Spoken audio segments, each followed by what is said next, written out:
They do have a timeout. Decide not to use it. Curry, way downtown. Bang! James on the drive. Anthony for three. Puts it in. Durant. You can't keep jumping that high, man. Says who? Bryant for the win.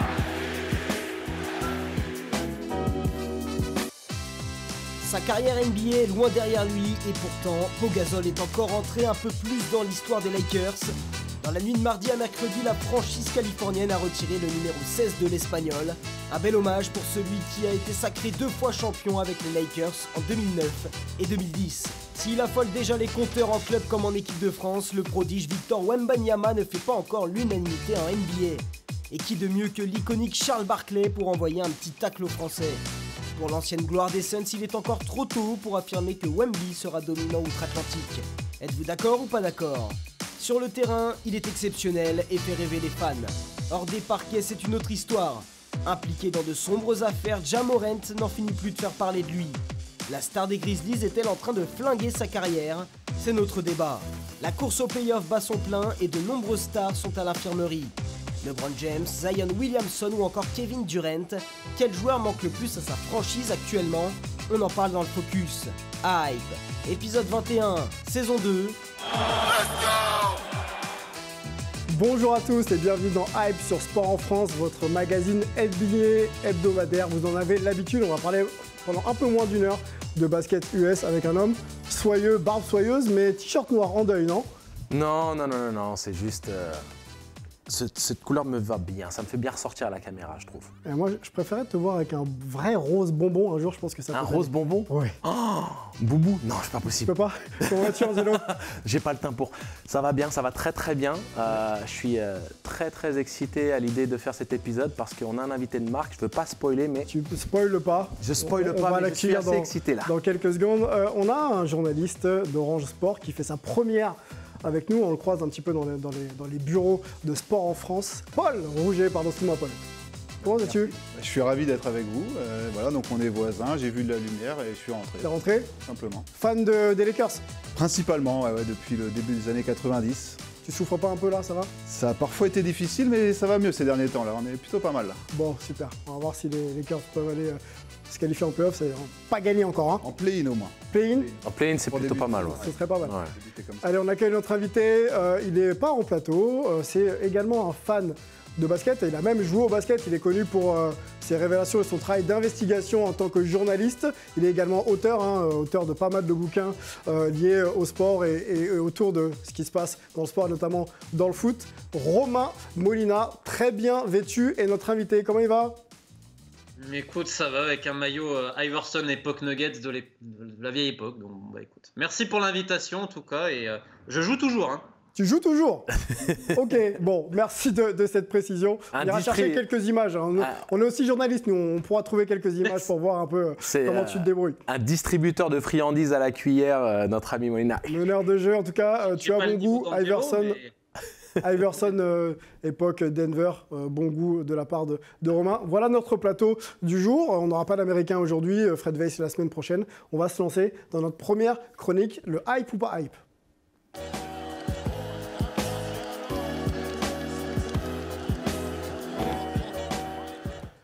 C'est l'une des traditions les plus respectées en NBA. Quand on a fait une très très grande carrière, les franchises retirent le maillot du joueur concerné. Donc, on ne pourra plus porter le maillot de Michael Jordan, par exemple, aux Bulls, ni même celui de Kobe Bryant du côté des Lakers. On va parler justement des Lakers, puisque le 8 mars dernier, Pau Gasol était honoré pour sa contribution dans toute sa carrière du côté Memphis, mais également du côté des Lakers. Et il a vu donc son maillot retirer le grand et le géant espagnol. On va faire un petit peu le point sur les faits d'armes de sa carrière, et puis après on discute un petit peu de son profil et donc de cet honneur. Quand on pense à Pau Gasol, on pense forcément aux Lakers, mais avant de connaître la gloire NBA avec Los Angeles, il faut rappeler que Pau Gasol avait été drafté 3e par les Memphis Grizzlies en 2001. Dans la foulée, il est le premier joueur étranger à gagner le titre de Rookie de l'année. En 2003, il amène les Grizzlies en playoff pour la première fois de leur histoire, et en 2006, il est nommé pour la première fois All-Star. Sa carrière prend une toute autre tournure le 1er février 2018, quand les Grizzlies l'envoient aux Lakers contre Kwame Brown, Javaris Crittenton, Aaron Mackey et les droits de son petit frère Marc Gasol, qui deviendra lui aussi une légende des Grizzlies. On va passer outre les réactions de ce trade, mais tout de suite les Lakers deviennent un prétendant au titre. Ils arrivent en finale derrière un duo Kobe-Pau qui marche à merveille. Malheureusement, ils perdent contre Boston 4-2 en finale, avec un match 6 où ils en prennent 39. Et dans cette finale, on a Gasol qui se fait dominer par Kevin Garnett et qui reçoit un peu l'étiquette de joueur soft. L'année suivante, les Lakers retournent en finale. Ils gagnent le titre cette fois-ci face au Magic de Mike Petrus 4-1, avec un Pau Gasol qui est vraiment magistral dans son rôle de deuxième lap derrière Kobe. Mais c'est vraiment l'année d'après, en 2010, où il va prendre sa revanche sur Garnett et sur les Celtics. Les deux équipes se retrouvent une nouvelle fois en finale. Ça va au match 7. Et dans un match 7, il faut le dire, dégueulasse, ultra défensif, Gasol nous sort 19 points, 18 rebonds et joue vraiment comme si il était possédé pour permettre aux Lakers de faire le doublé 2009-2010. Il continuera aux Lakers jusqu'en 2014. Après, il va signer aux Bulls et il passera aussi par San Antonio en fin de carrière. Mais vraiment, sa carrière est définie par ces 6 années et ces 2 titres aux Lakers, mais aussi par sa relation fraternelle qu'il avait avec Kobe Bryant. Les précisions de Melvin Incarsanti du côté de San Francisco, Californie, qui a vu Pau Gasol un nombre de fois. Question aux fans des Lakers, quand on parle de Pau Gasol, c'est un intérieur, on va dire même 2.0, très, très, très moderne, mais qui rentre un peu dans la liste des intérieurs légendaires des Lakers, Shaq, Will Chamberlain, Jabbar. Est-ce qu'il a justement le droit d'être cité dans la même phrase que ces 3 noms-là ? C'est toujours compliqué, évidemment, de comparer les époques et surtout de le comparer à des légendes comme Will Chamberlain et Shaq. Mais avec ces 2 titres, oui, indéniablement, il a sa place. Mais on peut quand même se demander, est-ce que sa relation avec Kobe n'a pas joué là-dedans, dans le fait qu'on retire ses maillots, qui se retrouvent à côté des 2 maillots de Kobe. Kobe s'est fait retirer 2 maillots aux Lakers, 2 numéros, le 8 et le 24. Donc, je pense qu'il a sa place, mais bon, certains trouvent... Toujours quelque chose à dire ? Voilà, notamment, j'ai vu des podcasteurs à Boston, on pourrait dire de quoi se mêle-t-il Boston, forcément Boston. Qui ont estimé qu'il n'avait pas sa place parmi ces légendes, mais moi, je trouve que oui, il a sa place. Il a sa place, ouais. Le numéro 16 ne sera plus porté aux Lakers. Romain, je crois que tu vis du côté de l'Espagne ou non loin, donc Pau Gasol, c'est un nom forcément qui résonne. Sa carrière NBA, avant de parler peut-être de la Roi, il y a 2 titres de champion, Melvin l'a dit, 2009-2010, 6 fois All-Star, 4 fois All-NBA, 1 fois Rookie de l'année, donc forcément 2001-2002, et bien sûr présent dans la All-Rookie Team de cette même année. Est-ce que quand tu vois cette ligne de palmarès, ces lignes de palmarès, ça justifie amplement la présence de Pau Gasol sur le toit de la crypto.com? Moi, je me rappelle toutes les déclarations des joueurs des Lakers de l'époque, que ce soit Kobe et tous les autres, et tous t'expliquaient à quel point sans Gasol, il n'y serait pas arrivé. Et comme il s'était dit dans le sujet, en 2010, quand ils vont chercher le titre face à Boston, il est exceptionnel, parce que si tu regardes cette série-là, si tu peux prendre les stats, à part Kobe qui est sur plus de 20 points, t'as que Gasol qui arrive, on va dire, à marquer derrière. Odom, sur cette série-là, il met quasiment rien. Tu peux regarder les stats. Bynum, pareil. T'as un peu Artest qui met quelques 3 points. Et quand ils sont dans le dur dans le match 7, à un moment donné, parce que Kobe l'arrose quand même pendant 3 quarts temps, c'est Gasol qui les fait tenir. Gasol qui en plus est le meilleur passeur, je crois, de la série pour les Lakers. Enfin, il avait un rôle ultra complet. Et puis, quelle revanche, parce qu'on l'accuse d'être trop soft. Moi, j'ai quand même souvenir que dans cette finale, il est tout sauf soft. Parce qu'en face, il a quand même des beaux bébés. Parce que Perkins, qui se blesse dans le match 6, il envoie des tartes de partout. Glenn Davis, qui sort du banc, il envoie des tartes. Rashid Wallace, il envoie des brins. Et c'est face à une très grosse équipe de Boston en défense qui fait la différence avec un très bon pourcentage au tir. Donc ça me paraît totalement justifié. Il ne faut pas oublier l'impact énorme qu'il a au niveau international. Comme Tony, comme Dirk Nowitzki. Quand tu prends ces 3-là plus Ginobili, ça fait partie des 4 qui sont quand même sur le toit du basket international pour ce qu'ils ont apporté en NBA pour tous les joueurs dans le monde entier. On va ouvrir l'angle international avec Angelo, juste par rapport au fait que Pau Gasol soit maintenant l'une des légendes des Lakers avec son maillot retiré. On sait que Kobe a fait beaucoup pour que Pau Gasol devienne aussi, sur le plan un peu du jeu, un joueur plus dur, plus affirmé en NBA. Je ne parle pas sur la dimension internationale. Est-ce que, clairement, le fait que Kobe l'ait aidé un petit peu à assumer son nouveau statut fait de lui une des légendes des Lakers ? Oui, alors je pense même pas que ce soit simplement lié à l'aspect un peu mentor ou motivateur de luxe de Kobe. Pau Gasol, c'est un grand monsieur. Déjà, rien que le fait d'avoir réussi à emmener les Grizzlies en play-off, d'avoir un peu apporté cette culture de la gagne aux Grizzlies qui, au moment où Gasol est drafté, ne représente absolument rien sur l'échiquier NBA. Gasol, il est essentiel. On pense à un mec comme James Worthy. Moi, je ne le compare pas au Shaq, Karim et Wilt parce que ce n'est pas le même profil de joueur. C'est un poste 4 déjà. Donc, remettons-le sur les postes 4 de légende des Lakers. Les postes 4 de légende, tu auras Elgin Baylor, tu auras James Worthy et tu as Pau Gasol. Je veux dire que le profil de joueur et l'apport de ce joueur dans l'histoire de la franchise fait de lui un légitime compagnon des travées de la crypto. Et surtout quand il fait partie des meilleures deuxièmes options de l'histoire des Lakers. Quoi. Voilà, c'était le lieutenant parfait et Worthy a été honoré et Pau Gasol a des stats en carrière qui sont supérieures à celles de Worthy en plus. Donc si vous voulez aller pianoter, YouTube est votre ami et Wikipédia et toutes les autres. YouTube. Okay. donc oui, mais si tu veux, je pense peut-être que pour ce qui est de passer cet échelon supérieur, Kobe aura été essentiel et c'est important. Mais joueur légitime de par ce qu'il a été, de par ce qu'il a produit. Joueur légitime. Dimension internationale, Pau Gasol, la vida en la Rora, excusez-moi pour mon accent espagnol.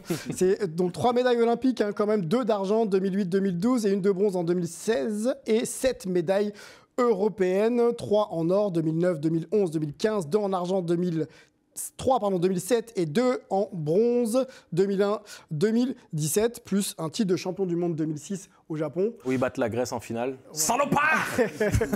Bon, palmarès, peut-être le meilleur palmarès international d'un joueur qui a évolué en NBA sans conteste.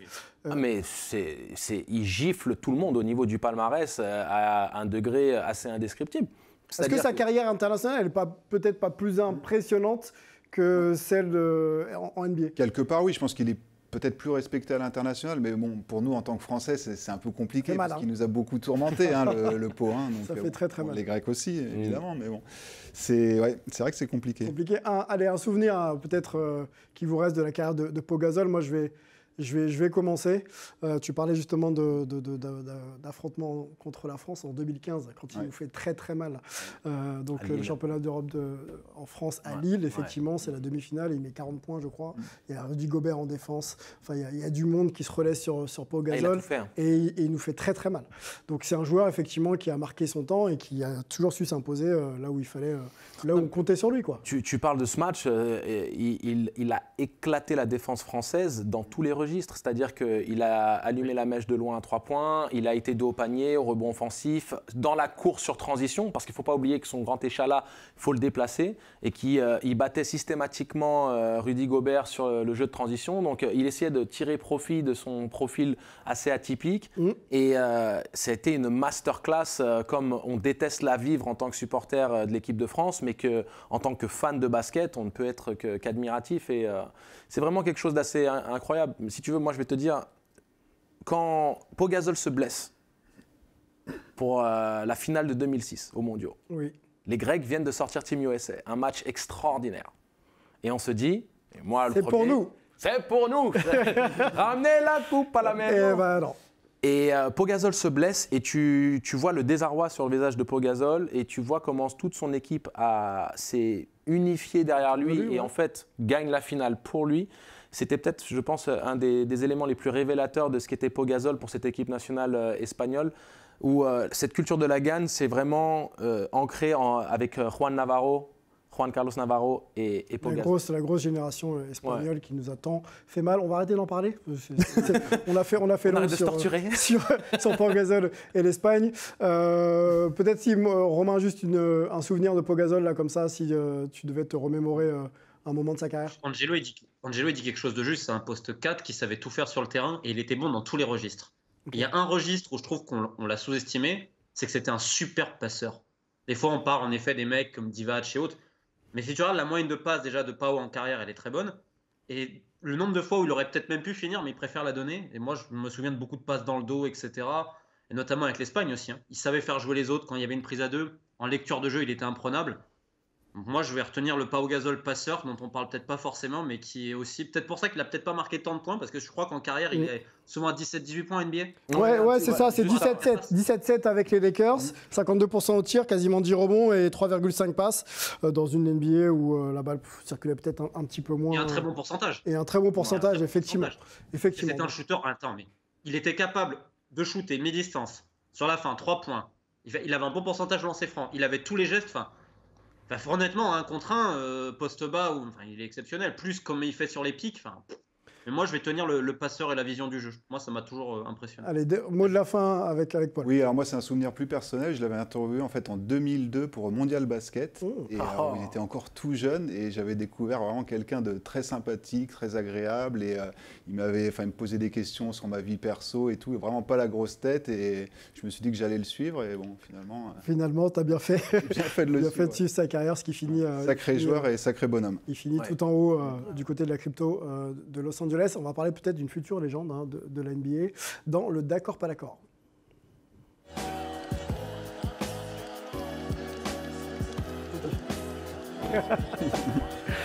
Peut-être que Victor pourra se targuer d'avoir un jour son maillot placardisé quelque part dans une salle de NBA. Pour l'instant, il n'y est pas encore en NBA. Ça devrait pas tarder, on l'espère. Peut-être numéro 1 de la draft là, dans quelques mois. Victor Wembanyama est un nom qui suscite beaucoup de discussions, que ce soit en France, mais également aux États-Unis. Et quand on parle des États-Unis, beaucoup de consultants parlent effectivement de Victor, et notamment Charles Barkley, qui s'est exprimé sur le cas de Victor Wembanyama. On a la décla, en tout cas une partie de la décla, je vous la lis, et ensuite on la commentera ensemble. Je ne peux pas vous dire que parce qu'il détruit des mecs de République tchèque, alors il va débarquer dans la Ligue et dominer. Je ne le crois pas. Donc on se remet un petit peu dans le contexte. C'était lorsque Victor Wembanyama portait le maillot bleu lors des fenêtres internationales et donc performait avec l'équipe de France. La légende de la NBA, Charles Barkley, ne pense pas que les performances de Victor, qu'elles soient sur les terrains de France ou en équipe de France, suffisent à dire qu'il va arriver en NBA tout de suite dominer et merci, au revoir. Donc à cette déclaration, on va essayer de savoir si on peut être d'accord ou pas avec Charles Barkley. Je crois savoir que Paul est plutôt pas d'accord avec Charles Barkley et Angelo serait plutôt nuancé. Ouais. On va écouter, Romain, si tu veux bien, les deux arguments, en commençant par Paul, et ensuite tu tireras un peu vers l'un ou l'autre en complétant peut-être avec ta vision du point de Charles et du point de Paul ou d'Angelo. Tu peux rajouter médiateur sur ta ligne de CV. Voilà, on écoute Paul pendant une minute et ensuite on écoutera Angelo. Alors, moi je vais nuancer parce que quand il dit qu'il ne va pas tout écraser en NBA tout de suite, ça il a raison, on n'en sait rien, on va devoir attendre de voir. Mais le reste de son argumentaire, je trouve qu'il est un peu bancal parce que donc il parle on en parlait tout à l'heure de Harold Miner, l'ancien baby Jordan qui était annoncé comme un futur grand et qui n'a pas répondu aux attentes, alors que Victor, pour moi et pour beaucoup d'autres, est un joueur hors norme. On n'a jamais vu un joueur de ce type-là. Donc je pense qu'il peut dominer, on ne le sait pas encore, mais après le fait qu'il compare les Tchèques finalement à des enfants, je trouve que là c'est un peu abusé de la part de Charles, même si on l'aime beaucoup, on l'apprécie, c'est une légende, mais bon, il balance quelques saucisses parfois, et je trouve qu'il est isolé par rapport aux autres consultants américains. Beaucoup disent que Victor va vraiment tout casser en NBA, mais enfin en tout cas va réussir, s'il évite les blessures. Terminé ? Ouais. Bon. T'avais quelques secondes encore. Voilà, presque au buzzer. Il shoot avant la fin de la possession. Ouais, mais il était à +6 dans l'avance. Il gère le tempo. Il n'y a pas de souci. Sa première, elle est là. Il est à l'aise. Angelo ? Écoute, le comparatif avec Harold Miner, il est justifié quand on connaît vraiment bien le contexte de la fin des années 80 et du début des années 90. Miner, il sort de USC, c'est le meilleur joueur universitaire, il est dans la Pac-10, une des 3 meilleures conférences, il tourne à 26 points de moyenne son année junior, il arrive en NBA, les attentes, parce qu'il faut comprendre qu'à l'époque, il n'y a pas de joueurs internationaux, il n'y a pas un autre fournisseur officiel de joueurs NBA que la NCAA. Donc quand il arrive à 26 points de moyenne avec un profil d'arrière destructeur athlétique, les attentes sont très élevées et on se dit que ça pourrait se traduire dans domination. Tout le monde était dithyrambique à son sujet à Miner. C'est pour ça que la déception est encore plus grande. Le problème avec Victor, c'est que on sait que le rythme Euroleague, l'enchaînement des matchs n'était pas vraiment approprié pour sa morphologie et son physique. L'enchaînement des matchs en NBA est au-dessus de tout ce qui se fait au monde. Donc, de pouvoir remettre en question sa capacité à enchaîner tel qu'il le fait ici en Europe avec un match par semaine est potentiellement à remettre en question. Ok. Donc les doutes de Charles Barkley plutôt justifiés tant qu'on n'a pas vu effectivement sa capacité à enchaîner. C'est une réflexion légitime. Moi, je suis, tu le sais bien, défenseur comme y a pas de tout le monde, et connaissant en plus la famille Wembanyama et toi aussi, donc on est forcément derrière avec l'espoir qui répondent à toutes les attentes. Mais il y a tout de même ce point d'interrogation. Romain, on te laisse nous donner ton point de vue et puis nous dire vers quel argumentaire tu pencherais. Essaie de dire aussi à Angelo que la hype de Harold Miner n'est pas celle du tout de Victor Wembanyama aujourd'hui. Il n'y avait pas les réseaux sociaux. On n'a vu pas grand-chose à voir. Bref, on t'écoute. Moi, je trouve que les deux avis sont complémentaires sur un point. C'est que déjà, il faut entendre ce que Barkley dit par dominer. S'il attend que le mec mette 30 points, 15 rebonds, etc. ou... Enfin, je me rappelle qu'il avait des propos un peu similaires sur Doncic quand même, avant qu'il arrive en NBA. Alors que Doncic martyrisait tout le monde au Real. Moi, je vois une chose, c'est que tu as rarement un joueur de 18-19 ans qui est aussi dominant en Pro A, qui est quand même un championnat compliqué, et surtout aussi en FIBA. C'est là où moi je l'attendais. Parce que Angelo, il pourra confirmer, parce que lui, il connaît les matchs internationaux. Mais c'est dur d'aller en République tchèque, c'est dur ces matchs-là, où tu te prends des prises à des brins, etc. Et le fait qu'il arrive à dominer, même dans un match, le dernier match face à la Lituanie où il en galère tout le match, dernier quart-temps, boum, il arrive, merci d'être venu, bonne nuit, et plie le match. Ouais. Donc ça montre qu'il domine au niveau FIBA. Et il y a beaucoup de mecs, moi je me rappelle jeune, ils se frottent, ok, vous dominez le championnat, mais tu montes d'un cran, ils dominent donc. Mais par contre, Angelo dit le point juste, c'est l'enchaînement. Mais après voilà, est-ce qu'on attend à ce qu'il mette 30 points? Non, t'attends pas qu'il mette 30 points cette année. Mais est-ce que c'est un joueur qui directement peut compter en NBA? Je pense qu'on est tous d'accord que oui. Oui, mais alors, est-ce que l'interrogation physique qui est liée justement à ses prestations, ses futures prestations, ne sont pas à pondérer dans l'idée de se dire est-ce qu'il est capable d'enchaîner New York, Miami, Boston, prendre l'avion, aller jouer à Utah, etc. C'est à sa franchise de bien le gérer aussi. Alors, et à lui de ne pas le brusquer, parce que tu sais très bien que si tu le brusques pas, petit à petit son physique va se parfaire, comme un Giannis ou autre, même si c'est vrai qu'il est beaucoup plus grand. Mais je vois pas pourquoi à terme il serait pas capable de dominer complètement. Après, dès sur la première saison, va peut-être pas mettre 30 points, mais je doute qu'il se loupe quand même sur la première saison. Angelo, après, comme je te dis, ça dépend les attentes que tu as. Ouais. Je te relance, Angelo, et tu développes. Ouais. Est-ce que l'intérêt de la franchise, c'est pas justement, comme le dit Romain, on y va step by step. On sait qu'il a un potentiel de dingue, mais on ne le grille pas en lui mettant des minutes et des responsabilités qui seraient peut-être encore un peu au-dessus de ce qu'il pourrait produire. En fait, si tu veux, même si ce n'est pas du tout le même profil de joueur, mais dans... on va dire, l'impact qu'il puisse avoir dans sa franchise et l'importance qu'il va avoir dans sa nouvelle franchise, moi je le compare beaucoup à Zion Williamson. Et quand je parle des physiques, je vais prendre, en fait c'est les antipodes. Il y en a un en surpoids et avec une charge pondérale énorme à gérer. Il y en a un qui est une brindille et qui a une fragilité. Et cette fragilité... Dans les deux cas, il y a une gestion du physique il y a une gestion, exactement. À appréhender. Il y a une gestion, parce que quand on voit pourquoi est-ce qu'il a privilégié, Victor, de partir du côté des Metropolitans de Boulogne-le-Valois, parce que c'est un match par semaine, gestion minutée, une interaction avec Vincent Collet. Plongeons en NBA. Dans quelques mois, c'est fini ça. Oui, mais justement, c'est pour ça que quand on parle de la citation de Charles Barkley, je suis avec cette nuance aussi dans le sens de D'accord, ok. Si tu me dis, sur un match, est-ce que Victor est capable de mettre 40 points? Je te dis, mais non seulement il est capable de mettre 40 points, mais il te fait un triple-double avec ce 40 points. Voyons comment il peut s'acclimater au rythme. Mais dominer en NBA... Et à la densité. Voilà. Dominer en NBA, ça veut dire day in, day out, night in, night out. Tous les jours, 82 matchs. Pierre. Je vais y arriver. Oh, c'est pas loin. Allez, c'est pas loin. Paul. Bon, t'es pas GM, mais la hype...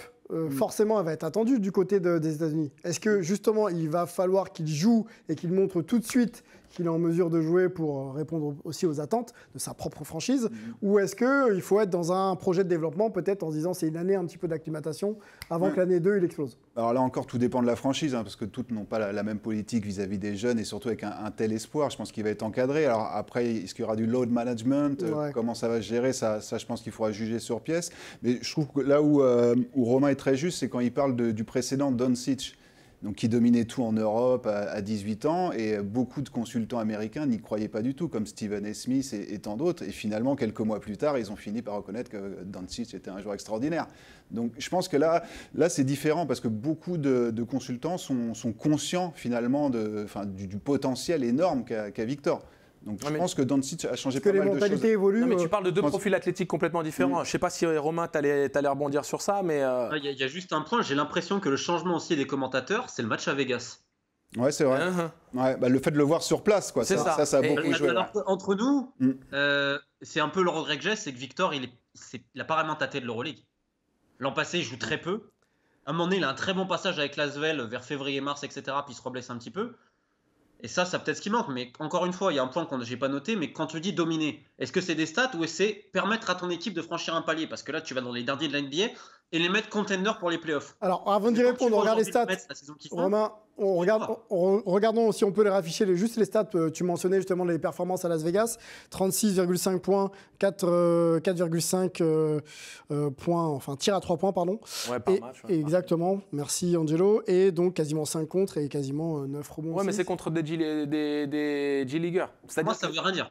Pour moi, honnêtement, ça veut dire d'une chose. Il est capable de répondre présent sous le feu des caméras. C'est-à-dire qu'il y avait une hype énorme et les Américains, ils aiment ça. C'est-à-dire, hey gars, les yeux sont sur toi. Tu vas faire quoi? Donc revenons sur l'Euroleague, Romain et Paul et Angelo. Est-ce qu'il faut passer par l'Euroleague pour prouver justement qu'on est capable de dominer en NBA? Pas forcément. Non, c'est juste un regret perso. D'accord. J'aurais adoré le voir avec Nando cette année à Lasvel. En ce que je veux te dire par là, sur dominer, Angelo, juste un truc, je pense Angelo confirmera.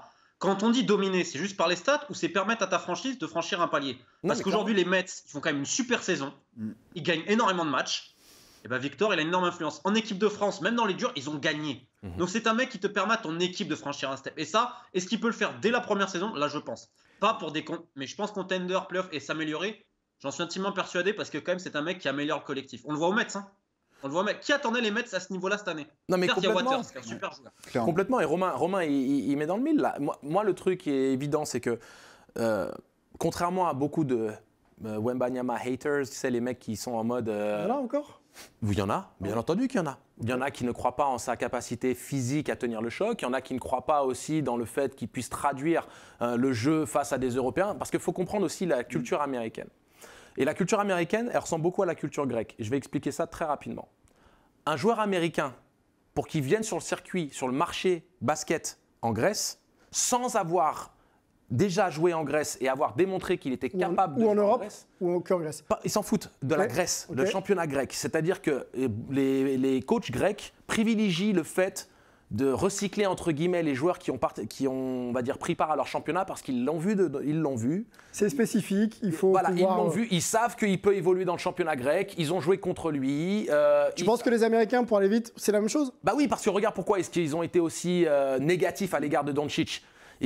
L'Euroleague, pour eux, ça ne se traduit pas à quelque chose de tangible. Ils ne savent pas vraiment le niveau, même s'ils peuvent le concevoir avec la montée du basket FIBA. Pour eux, ça reste tout de même NBA Champion, c'est égal World Champion. Est-ce que les mentalités ne sont pas en train un peu d'évoluer quand même? C'est en train d'évoluer, mais Angelo connaît bien les États-Unis. Là-bas, ils parlent d'overseas quand ils parlent de l'étranger. C'est derrière la mer, c'est loin, ça ne nous concerne pas, tout ça. Donc il y a encore ce côté-là vraiment très, très américain. Et, parce que tu sais, pour eux, quand les mecs ils arrivent, ils disent ouais, moi je joue overseas, tu peux être en 3e division autrichienne ou au Real Madrid, pour eux c'est la même chose quelque part dans leur esprit, leur imaginaire. Ils n'ont pas vraiment cette conception. Il faut vraiment être un connaisseur basket pour comprendre, ou les analystes NBA qui comprennent. Non, on parle d'Euroleague, on parle d'ambiance, de contexte, de qualité de jeu, mais Wembanyama, c'est ça le problème en fait. Bon, il va y avoir beaucoup de... À Vegas. Également, match à Vegas. Et c'est là toute la différence entre Doncic et Wembanyama sur le traitement médiatique. Et là où Angelo a raison, c'est que quand même, il a pris un gros risque, et ses agents aussi, parce que s'il se plantait, alors là, et finalement le mec il éclate et tout, donc maintenant je pense aussi pour ça qu'il a retourné. Mais c'était sur de la G-League, tu vois Romain, c'était sur de la G-League, donc le risque était limité. Non, mais le dernier truc, il aurait pu se planter très rapidement. Non, c'était aussi qu'il ne faut pas oublier la différence de complexion et la dimension athlétique des deux joueurs. Doncic est un joueur blanc, lent. Non, mais un joueur blanc, lent, technique. Et pour briller dans le jeu NBA, qui est le championnat le plus athlétique au monde, beaucoup étaient en mode arrêtez avec votre Doncic, ce Babtou là qui joue en Europe. Ils n'avaient pas compris quel était ce joueur.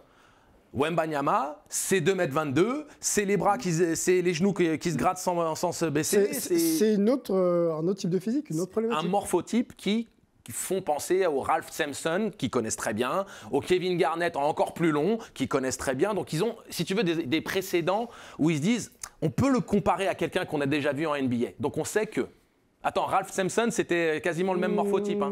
Oui. À part les genoux en coton, Ralph Sampson, c'était incroyable. On va pas relancer finale maintenant. NBA avec Hakeem Olajuwon contre les Celtics. Allez, Monsieur Angelo. Bon, on va observer en tout cas l'évolution de Victor sur le plan physique, athlétique et du jeu. Hein. Normalement, ça devrait bien se passer pour lui dans quelques mois, la draft. Et ensuite la NBA. Passage peut-être par l'équipe de France avec la Coupe du Monde cet été. Voilà. On espère aussi. L'agenda de Victor est booké, je pense. On va nous transiter. On va rester même en NBA et parler de Ja Morant dans le débat de la semaine.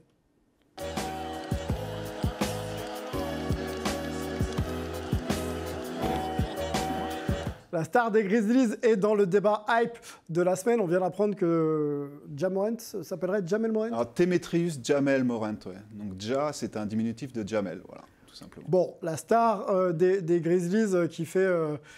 qui est un peu mis sous le feu des projecteurs. On va essayer de se remettre un peu en contexte d'abord au niveau du joueur. On peut peut-être afficher les stats de cette saison pour Ja Morant. C'est 27 points, quasiment 46% au tir, même 46,3% au tir, 8 passes et 6 rebonds. Donc un joueur jeune déjà très très impactant dans une conférence...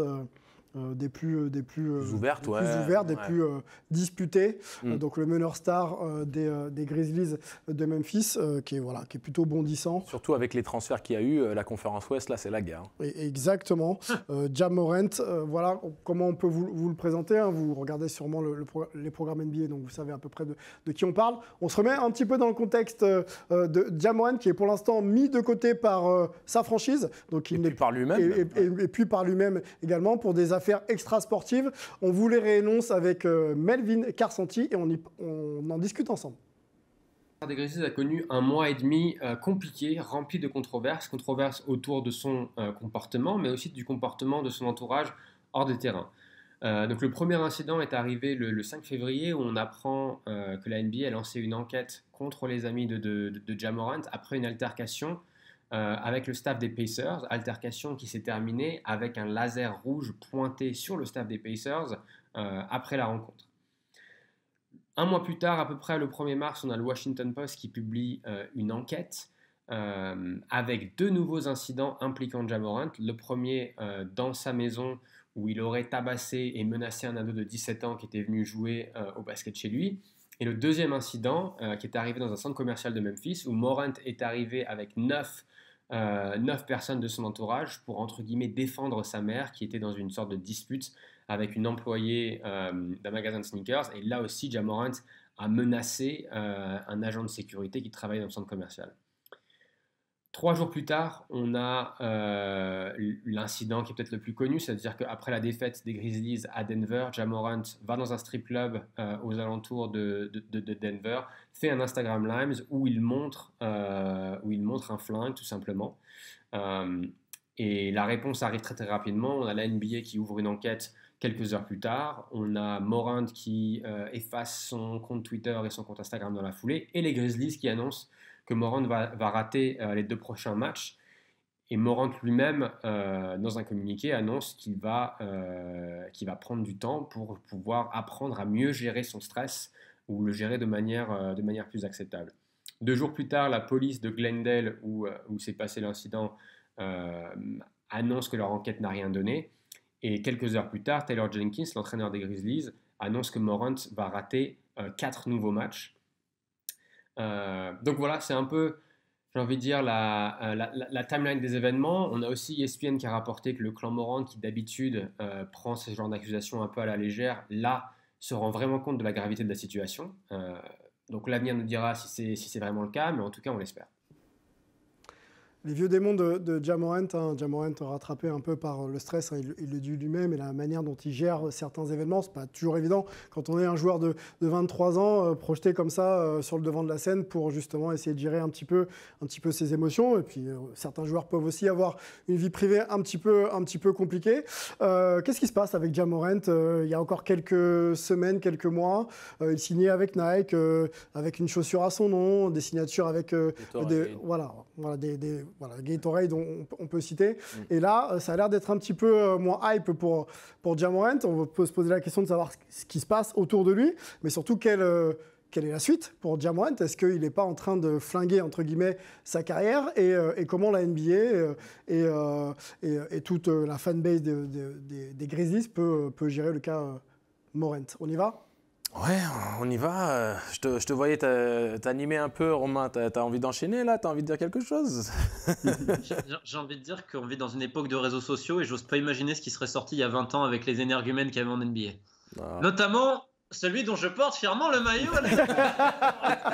Justement, la filiation entre les deux, certains osent la faire à la fois sur le plan du jeu comme sur le plan un petit peu de la réputation des deux joueurs. Est-ce qu'on est un petit peu sur le même acabit ou pas, Romain, quand on parle d'Allen Iverson et de Ja Morant? Je les connais pas et je connais pas l'entourage, je pourrais pas parler. Juste un point de vue général. Ouais. Souvent, les joueurs, c'est pas eux qui flinguent leur carrière, c'est leur entourage qui flingue leur carrière.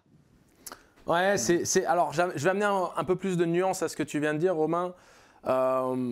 Pour le coup, il y a cette notion de l'entourage qui est, on va dire, particulièrement... Surtout dans le foot. Oui, alors au basket, c'est un peu différent. là-dessus, tu as entièrement raison. Et à un certain degré, même dans le basket, surtout aux États-Unis, tu as cette dynamique-là.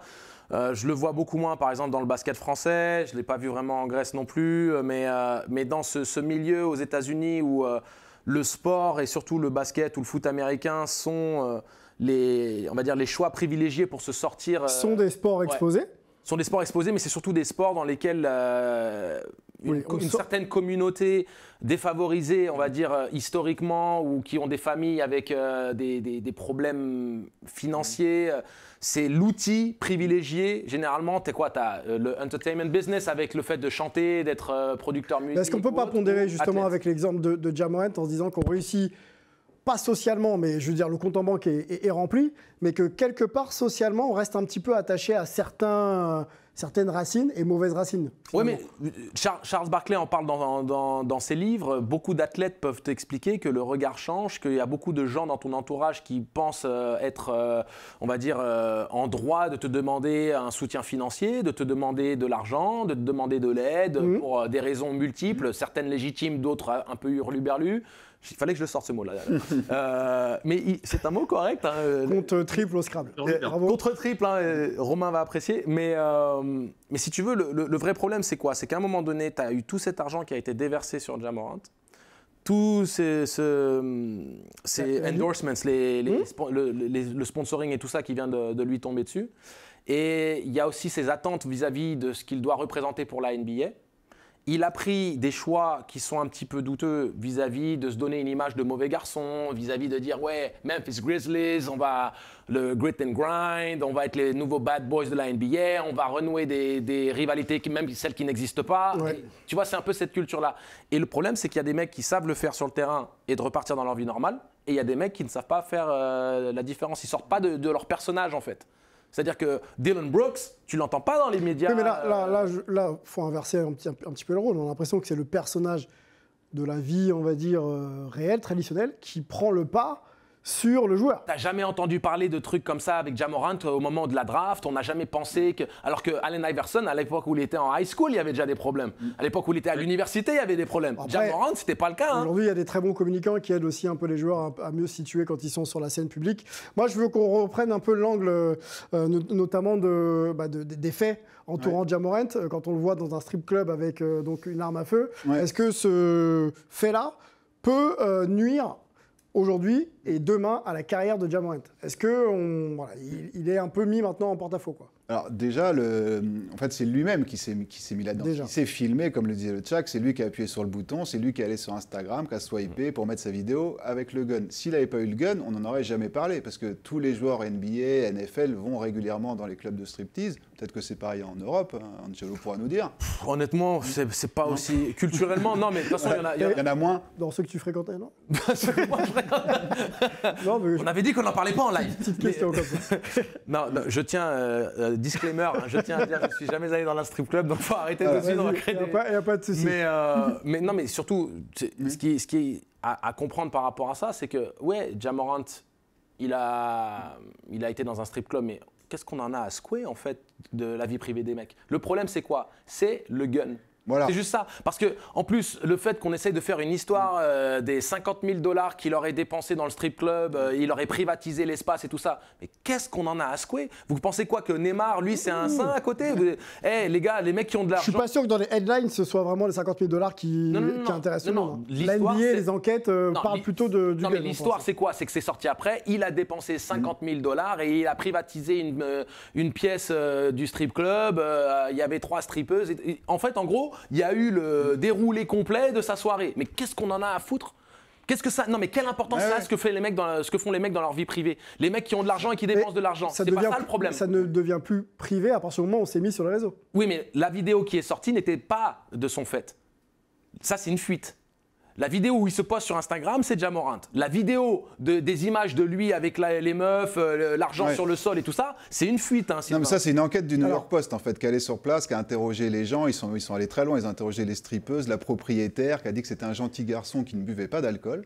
Donc déjà, ça, c'est un point positif. Mais sinon, enfin, c'est vraiment le flingue, le gun qui pose problème. D'ailleurs, la NBA essaye de déterminer est-ce qu'il l'avait avec lui dans l'avion de l'équipe, est-ce qu'il l'avait à la salle. C'est ça, surtout, parce que s'il l'avait qu'au strip club, là il serait moins ennuyé, je pense. Mais s'il l'a eu à la salle et dans l'avion de l'équipe, là il pourrait prendre cher. Alors juste un point d'histoire, cette affaire fait un peu référence à un joueur qui est en NBA il y a une dizaine voire une quinzaine d'années maintenant, Gilbert Arenas, exactement, l'agent zéro qui avait donc menacé ses coéquipiers ou un de ses coéquipiers dans les vestiaires, donc dans une installation NBA, et ça lui avait valu 50 matchs de suspension. Il a flingué sa carrière. Pardon? Lui, il a flingué sa carrière. Et lui, il a flingué sa carrière pour le coup. Ouais. Est-ce que... En fait, c'était 2 joueurs qui se sont mutuellement menacés. Exactement. Même si Gilbert Arenas était, on va dire, instigateur de l'histoire, mais c'était particulièrement agressif. Est-ce que Ja Morant peut justement... C'est pas comparable. Pas comparable. Et être sanctionné de la même manière? Non. Pour moi, s'il est sanctionné de la même manière, c'est vraiment que la NBA essaye de barricader et de réglementer, on va dire, certaines choses, mais en étant très concret et pragmatique, c'est deux mondes différents. Romain, tu suivais la NBA, j'imagine, à cette époque-là aussi. La carrière de Gilbert Arenas, après ce fait-là, a commencé un petit peu à chuter. J'ai failli mettre le maillot de Gilbert en plus. Ah, t'as failli nous provoquer aujourd'hui. Bon, qu'est-ce que tu penses des 2 cas? On est dans 2 époques différentes. La NBA de David Stern était bien plus dure qu'aujourd'hui. Arenas, il y a 2 points. Il y a le genou qui a flanché et le deuxième point, c'est l'absence de remise en question. Là, je vois vis-à-vis de Morant, c'est que c'est lui-même qui prend du recul, etc. Et Paul a dit un truc intéressant, parce que c'était une question que j'avais, je ne savais pas. Je me demandais s'il avait fait cette vidéo sur l'emprise de l'alcool, qui est un énorme fléau pour plein d'athlètes, l'alcool, et qui à terme a des répercussions dramatiques. À Iverson, malheureusement, c'est ce qui a un peu flingué sa carrière en longévité, c'est l'alcool surtout.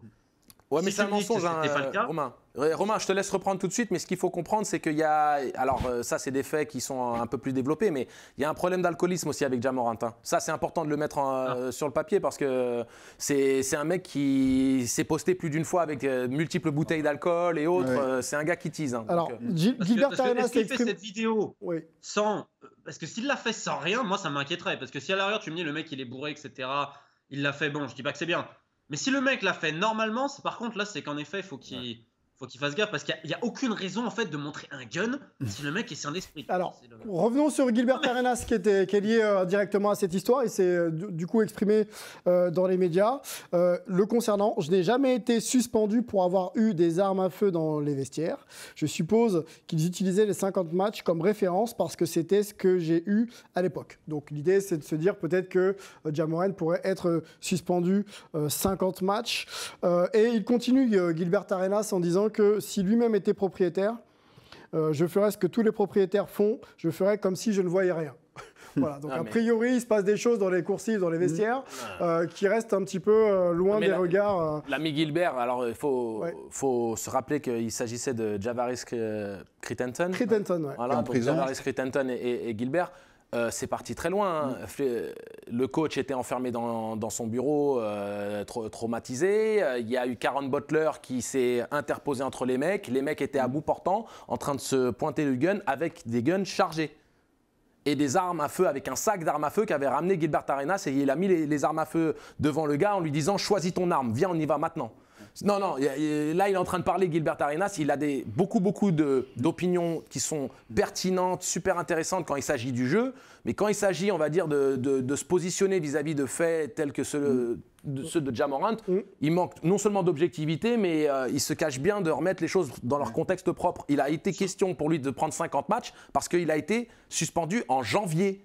Et c'était le reste de la saison, en fait. Donc les 50 matchs qu'ils ont pris, c'était juste le reste de la saison. Alors pour le cas de Ja Morant, qu'est-ce qu'il risque? Ja Morant, et comment la NBA peut se positionner? Ja Morant ne risque rien. Rien du tout, pas de match de suspension. Non, parce que comme il est déjà en retrait et qu'il a déjà pris des matchs, entre guillemets, pas de punition, mais des matchs qui ne jouent pas avec sa franchise, qu'il ne joue pas pour lui-même. La police du Colorado a mis fin à son enquête, mais en stipulant, pour moi, il y a des nuances, parce qu'aux États-Unis, ils sont très précis. Faut qu'on fasse vite. Mais ils sont très précis dans leur manière d'écrire les choses. Ils ont dit en disant qu'il n'y avait pas assez d'évidence pour condamner qui que ce soit. C'est-à-dire quand même… Oui, absence de preuve. Absence de preuve. Mais qui dit absence de preuve, ils n'ont pas non plus présenté la chose en disant « il n'y a rien à reprocher ». Ils disent « il y a absence de preuve ». Donc il y a eu une enquête. Mais une fois qu'ils mettent ça sur le papier, c'est fini. On a un journaliste d'investigation auteur avec nous, les enquêtes, il connaît. La prise de position justement du Colorado vis-à-vis du cas de Ja Morant, est-ce que tu la comprends ou est-ce que si on veut vraiment trouver, on peut? Ils connaissent leur boulot.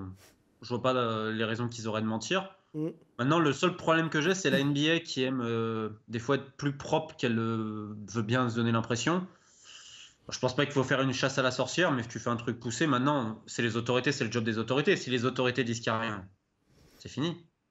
Je vois pas pourquoi la NBA ferait quelque chose en plus. Bon, on va observer. On sait que Ja Morant, du coup, prend les devants et du côté de la Floride, dans un programme justement de réhabilitation sur le plan. Il s'est mis au vert. Exactement, sur le plan mental. Mais la NBA va la soutenir grande ça. différence avec Arenas.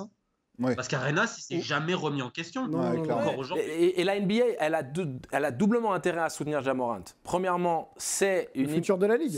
C'est même le présent de la Ligue. C'est un des joueurs qui vend le plus de maillots et c'est un des joueurs les plus emblématiques à la Allen Iverson de l'époque. C'est un peu l'héritier d'Allen Iverson dans cet aspect, tu vois, arrière super athlétique, fashionable, tout ce que tu veux. D'un autre côté, le mec a clairement émis un mea culpa, si tu veux, public, en disant voilà, j'ai besoin d'aide. Et la NBA ne peut pas se positionner en rajoutant, en tapant sur la tête d'un gars qui est déjà à terre. Le mec a dit j'ai besoin d'aide, je vais faire le nécessaire pour trouver des réponses. La NBA va soutenir. Bien sûr. C'est pas des matchs de suspension vu qu'il s'est déjà mis en retrait. Il a déjà été puni, entre guillemets. Bon, on va observer. C'est peut-être aussi l'occasion de faire un petit exemple. J'aime pas trop ça, mais peut-être que la NBA aussi peut se servir de ce cas pour dire aux autres attention, on est là et si jamais vous sortez de la route. Mais si c'est des matchs de suspension, ce sera en dessous de 10. Hein. Je veux dire, c'est même pas. Affaire à suivre. On est obligé d'avancer. On va parler de jeu dans le focus de la semaine. Hype, c'est parti.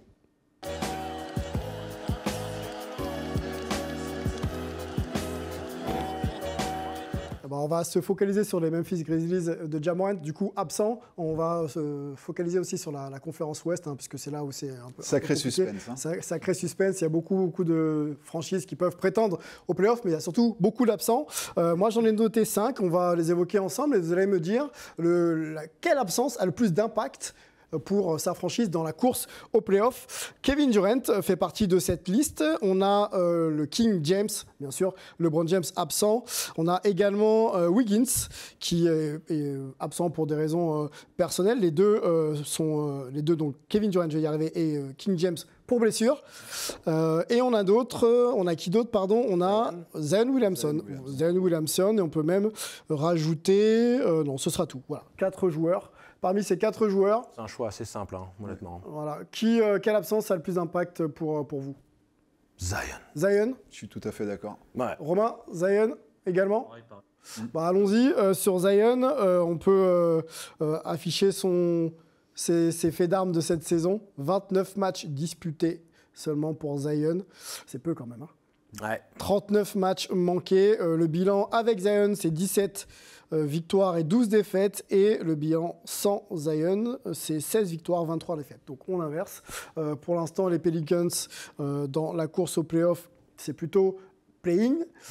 Est-ce que sans lui, c'est carrément mort, entre guillemets, pour les playoffs? Mort pour le play-in, non, pas forcément, mais après, ils ne peuvent pas passer le premier tour. Ingram ne peut pas tout faire. Moi, je les vois pas dépasser. Ils peuvent aller en play-in sans lui, mais pas aller plus loin, quoi. Ça serait Impensable pour moi. Impensable sans Zion, même si on a un Brandon Ingram, même si on a un CJ McCollum au top. Rien du tout. Ok.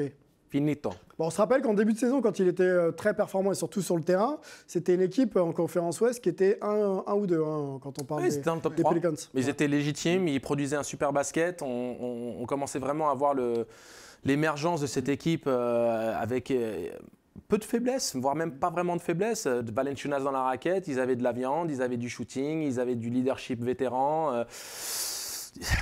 Envie de se mettre un peu les fesses au sol et de défendre avec Alvarado, ouais. Tu vois, je veux dire, il y avait vraiment un truc super excitant au sujet de cette équipe et Zion super dominant, spectaculaire. On se dit, ok, là il y a un tournant qui est pris du côté de 26 points, 61% de réussite. Non mais phénoménal. Je veux dire, c'était vraiment un joueur qui allait sûrement, si la Nouvelle-Orléans finissait sur le même rythme dans les 2 premières équipes All-NBA, voilà, enfin.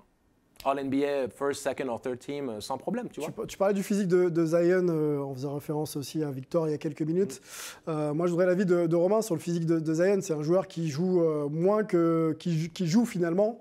Est-ce que sa carrière, elle n'est pas déjà un peu en pointillé versus sa capacité à jouer et à rendre les services dont on attend? Le joueur avec qui je vais le comparer, je ne le compare pas en termes de talent. Mais moi, je me rappelle qu'à un moment donné, il y a un mec qui avait un physique bien rondouillard, qui était Zach Randolph, qui avait enchaîné beaucoup de blessures et qui finalement ensuite au Grizzlies a une longévité que peu attendaient.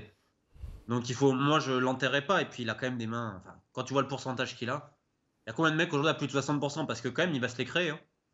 Ah mais il faut être sur le terrain quand même. Ces actions. Il y a un vrai problème de physique parce qu'il est peu souvent sur le terrain malgré tout. Tu sais très Randolph bien. a eu le même problème pendant très longtemps.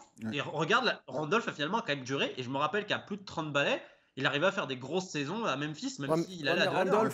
Randolph, c'était. Il joue au sol quand même, non? C'était pas quand même. Ouais, mais il avait beaucoup de blessures. Un peu moins aérien. Oui, alors, mais si tu veux, le profil de joueur qui était Randolph, et je suis ravi que tu ramènes cet exemple-là, c'est que Randolph, c'était un joueur dur au mal et près du sol. Et ses problèmes de blessure lui ont coûté. Ouais, voilà, exactement. Mais, si tu veux, au niveau de la morphologie, ce sont les mêmes. Il y en a un qui décolle, qui a 1m10 de détente et l'autre qui avait 10 cm de détente. mais non, mais c'est intéressant ce que tu dis parce que tu pointes du doigt un élément clé que j'ai souvent mentionné dans nos podcasts, c'est le fait que la prise de conscience vis-à-vis de l'élément clé qu'est le fitness, on va dire une réelle mise en forme qui lui permette de pouvoir durer à ce niveau.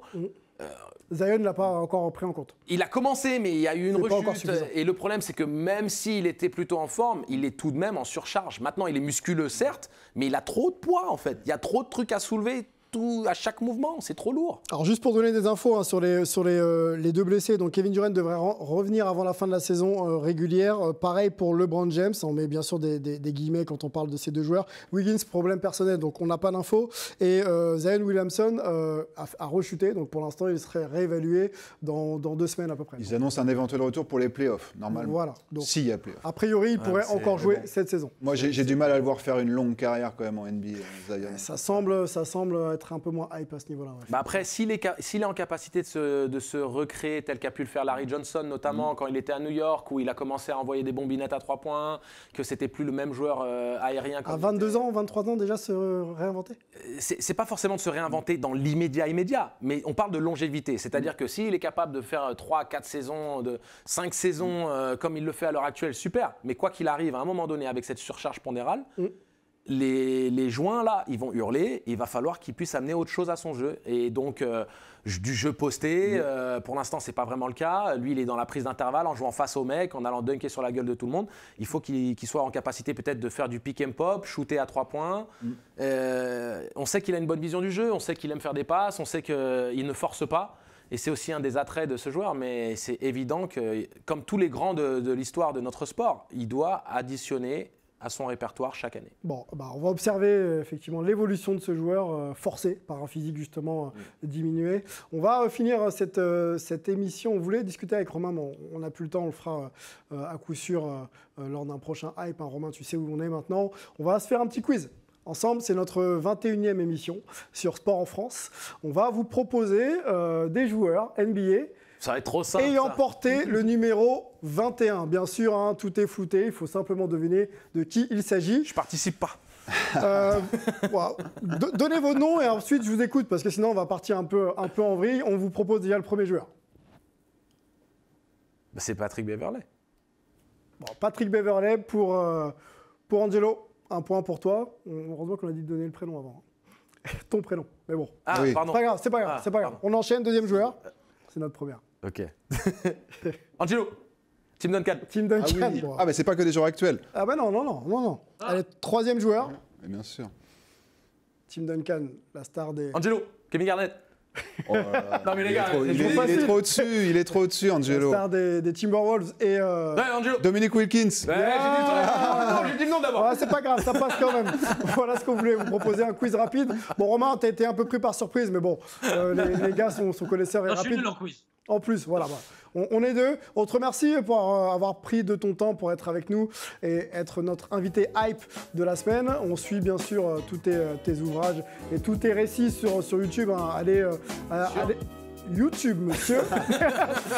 Allez vous informer quand on parle de foot et quand on parle de mœurs et de tout ce qui se passe autour du sport. Romain est forcément très bien informé. On va remercier Angelo Avec plaisir. pour sa présence et son sourire. Merci à Paul. Merci, c'est un Pour plaisir. cette première. On te retrouvera bien sûr sur les ondes de Hype. Hein. Il y a aucun Bientôt, souci. tout à fait. On va remercier tout le travail de Lucien Jahan et toute la régie pour la production de cette émission. Romain Schindler. Et on se retrouve la semaine prochaine pour un nouveau numéro de Hype. Ciao.